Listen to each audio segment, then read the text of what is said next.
Welcome to Crimson Guitars and welcome to the building of BoB1. I am having a total blast. This guitar is going to be utterly unique, and up to this point it's fairly standard work. We've carved the neck, we've cut fret slots, I've put some inlays in.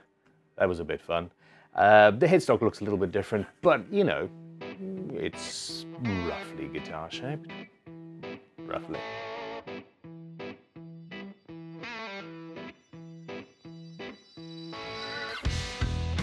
In this episode, I am going to be installing the frets and playing around with the headstock and trying to get a final shape for that.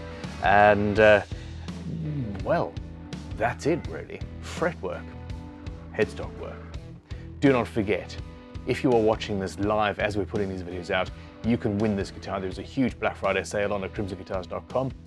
Any order enters you into a competition to win this. So yeah, go over and have a look at that.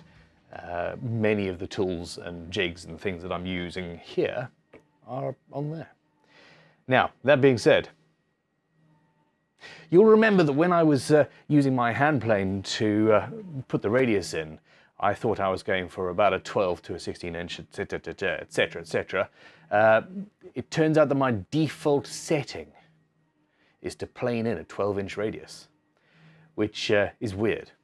I'm strange.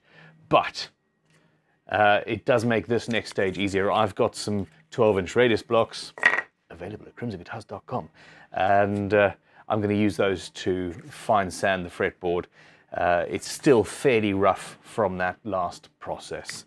I'd leave the fretboards relatively rough before I go to the inlays. So here we go, bit of sanding. Luthier's daily grind, as it were. Now, we don't want to put any pressure on the neck. I want to sand it and make... Ooh. What were we on? I was on a bench dog there. Yeah, I'm basically not pushing very hard. I don't want to create any twist or bowing in the neck.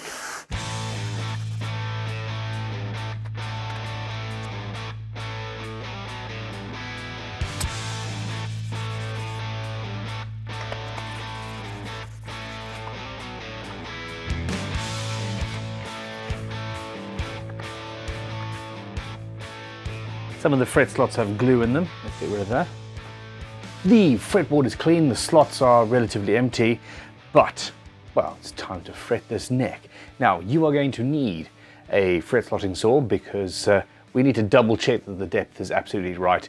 Now that we have leveled the fretboard and sanded it down a little bit and actually got the fret wire that we're going to use, you will need a triangular file of some sort to open out the tops of the fret slots to make it easier for the tang to go in.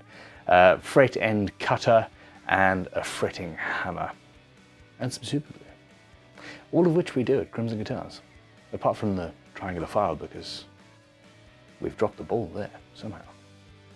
First of all, I'll take some of the fret wire and have a look at how deep the tang is. This particular wire is actually new to us, and it appears that the tang is a little bit deeper than what I'm used to. Now, use some masking tape. And that, it's not too bad. All right, this will mark out the depth to which I want to cut. I don't want to cut much deeper than the tang because that would weaken the neck. That'll do. This is only a fraction deeper than I'd originally gone.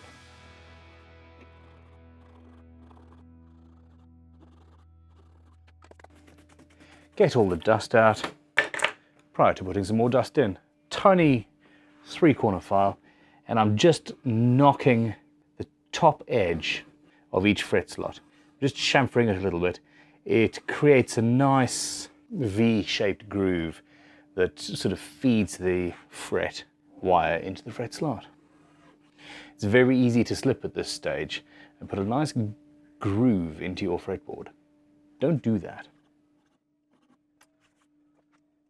Next up, I cut the fret wire to length, or at least a little bit over length, by about 2 mil, and then lay it down, ready for use. Now this fret wire is already has a curve to it.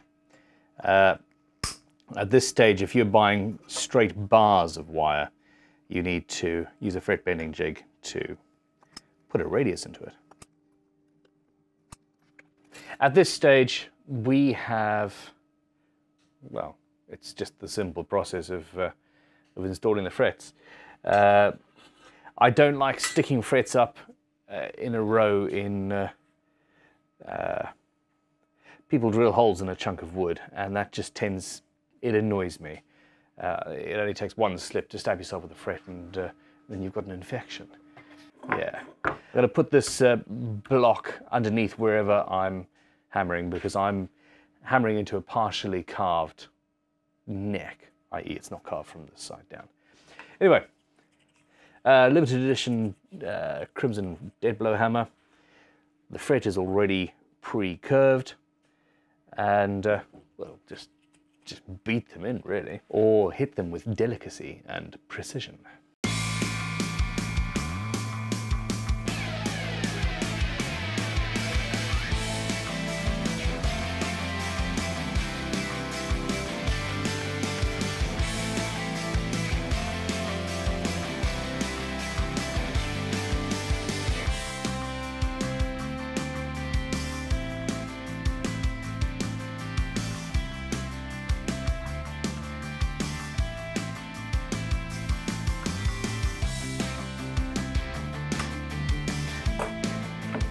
One of the tools I forgot to mention at the beginning was a fret end beveling file. Basically, we want to angle the edges of each of the frets. Luckily, I have one right here.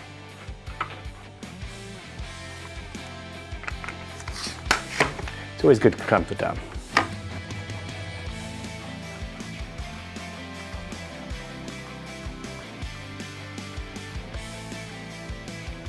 Of course, there's another tool I've forgotten about.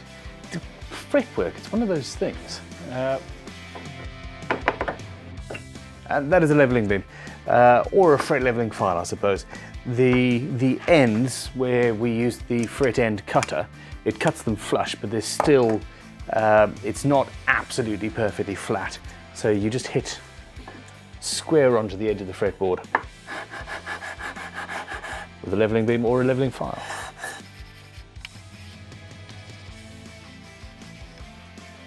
And you could take the bevel down with the same tool a little bit more, if you so fancy, because now you have the right angle.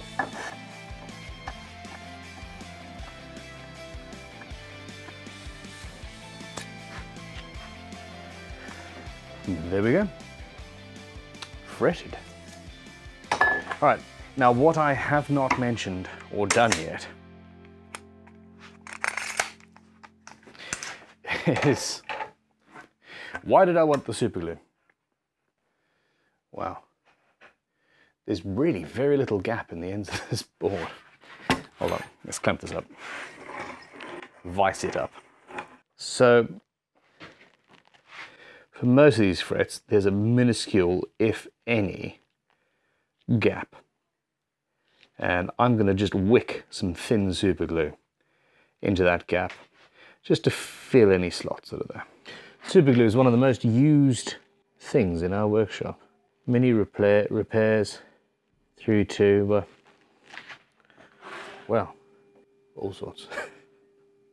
Okay, well, I'm going to let this cure overnight. It's nearing the end of the day at Crimson HQ, and I will be back in the morning to, well, play with the headstock.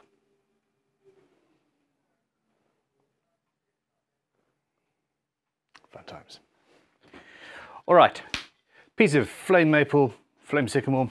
It's an offcut. From this, I'm going to make the wedges that open out the headstock, and I'm going to I'm going to do that from the inner slit outwards and basically see what happens.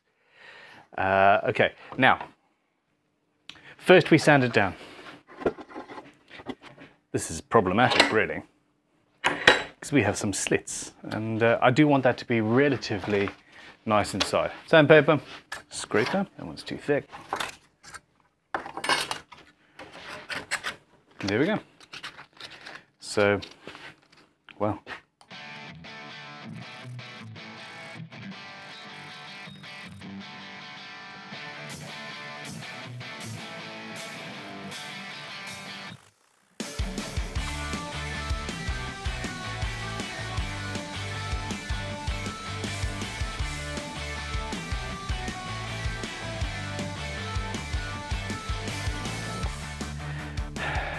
What angle? Oh, here you ask. I don't know, I say. A small one, itty bitty.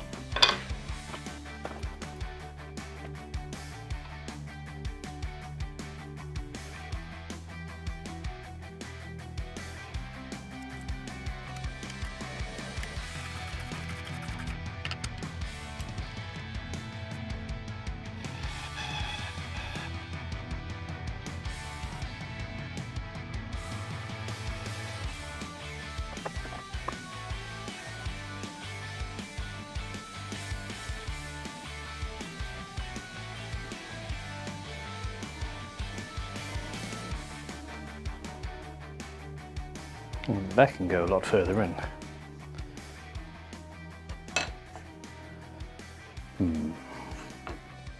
But then that won't be able to move that much, and vice versa. So, and where do we want that curve? Do we want that to be bigger? I think we do. So really, something like that. Or does it go the other way? Or is it even curved? Is it flat? If it goes that way and it's square. Oh, I don't know.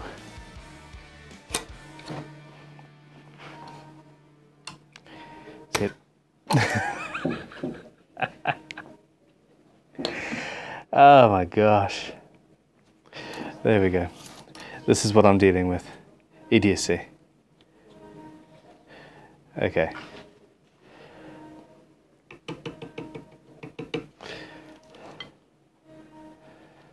So that goes through like that, like it was always planned to be. Relief holes before I do anything else. Hold up. So I've got an awl. Now if you look at traditional cam clamps, they've got a hole at the end of each one of these slots. What I hadn't actually realized, I hadn't looked close enough, that hole is offset. So what we're going to do quickly is drill offset holes to help relieve some of the danger.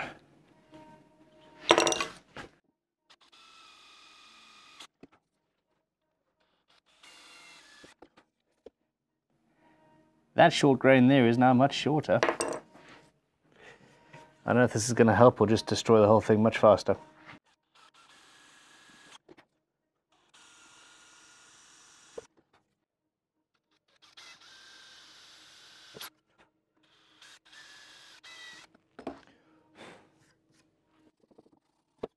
Little Japanese saw, just clean it up. Bigger angle on the wedge. I think that looks better. So if we could have a shape in this that sort of is designed in as well, that would be cool. So off the bandsaw I have a little chip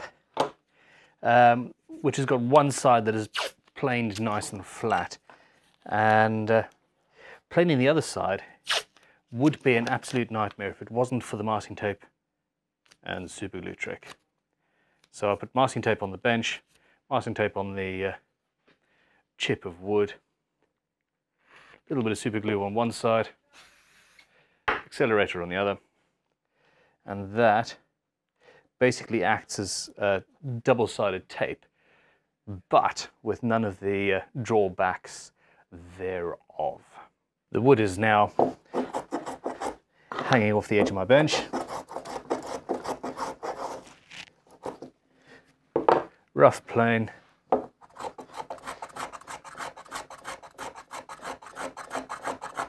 Fine plane.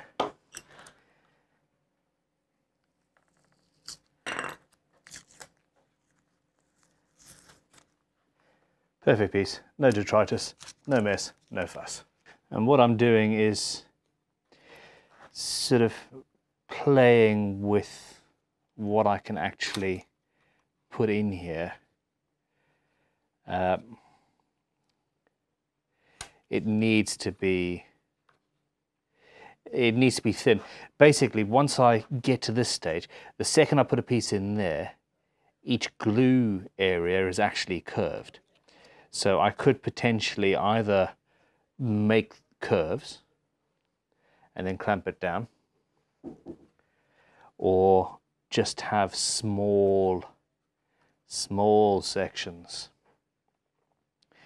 And I think I'm going to stick with having minuscule sections in here because I don't want to break this anymore. I don't want to break it any more than I already have. So I'll find something that works with everything full and then draw the cutoff points on each little piece of veneer. I've decided they all need to be the same size. Masking tape and super glue trick, they're all there. Play them all down. Now the astute among you will have no doubt realized I could have just done this as one piece and then cut strips out of it. I wasn't planning on having them all being the same small size. I wanted variation, and plans change. What can I say? Often, if you hear me.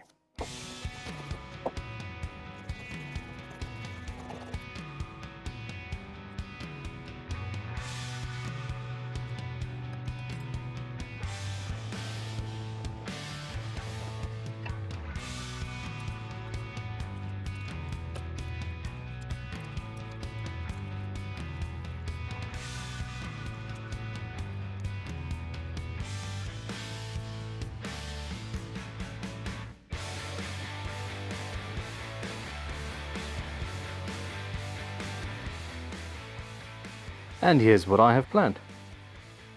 This sort of curve here, I like the look of that. So I'm going to take each one of these out, just cut the end square, but nice and tidy. And I'm going to chop off the edges as well, so we can then put some pressure on to clamp it up when we glue. The time has come.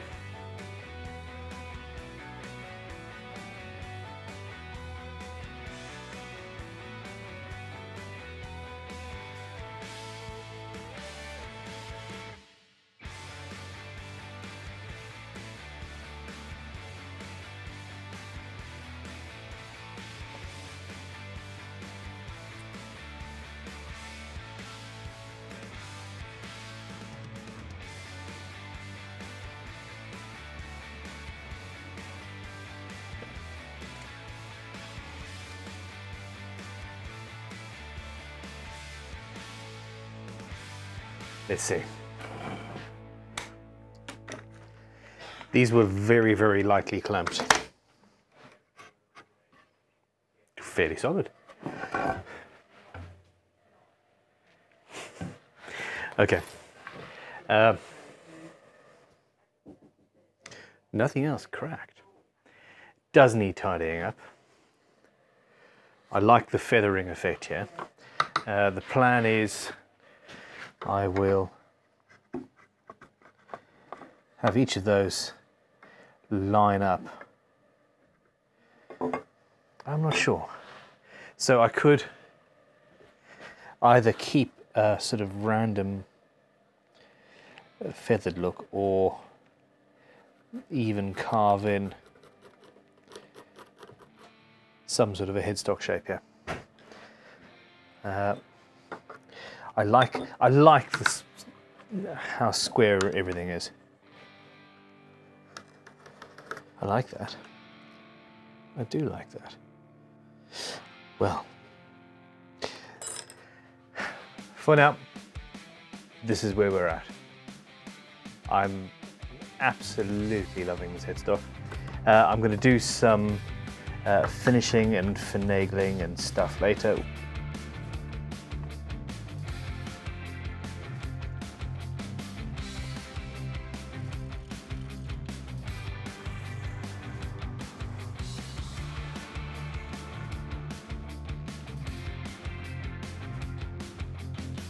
That'll do for now. In the next video,